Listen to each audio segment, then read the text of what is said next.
Salut à tous. Bon, j'ai démonté le coffre de la BM, tout l'intérieur. Je l'ai complètement vidé de son intérieur pour voir où c'est qu'il y avait l'humidité. Alors là, il n'y a plus de capuchon, comme ça l'eau pourra bien s'évacuer quand il pleut. Là, j'ai enlevé un capuchon, j'ai percé l'autre, comme ça plus d'humidité aussi. J'ai remarqué que les fiches du moteur, le moteur de ça c'est le moteur du toit ouvrant de la capote, complètement oxydé, on le voit là. La fiche elle est complètement oxydée aussi. Il y a un appareil, la fiche, celle-là, elle est oxydée aussi, on le voit en bas, même dedans. Il y avait ce boîtier qui n'était pas branché. Alors, je pense que ce boîtier il fait tout ce qui est fermeture centralisée, je pense, automatique, mode confort, tout ça.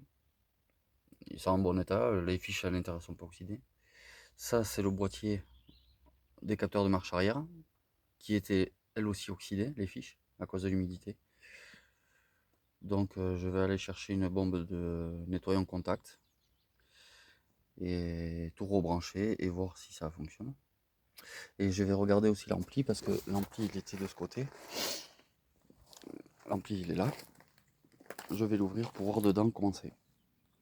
Si c'est pas oxydé ou pas. Mais ça fait un paquet de bordel à sortir quand même. Il y avait un peu d'humidité là-dedans. Ça c'est humide à cause du liquide d'hydraulique.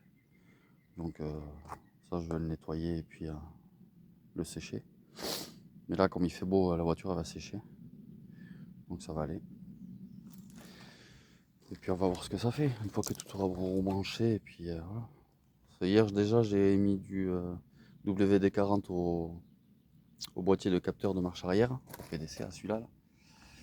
Et le bouton s'allume. Il clignote mais il s'allume. Donc il y a encore un mauvais contact.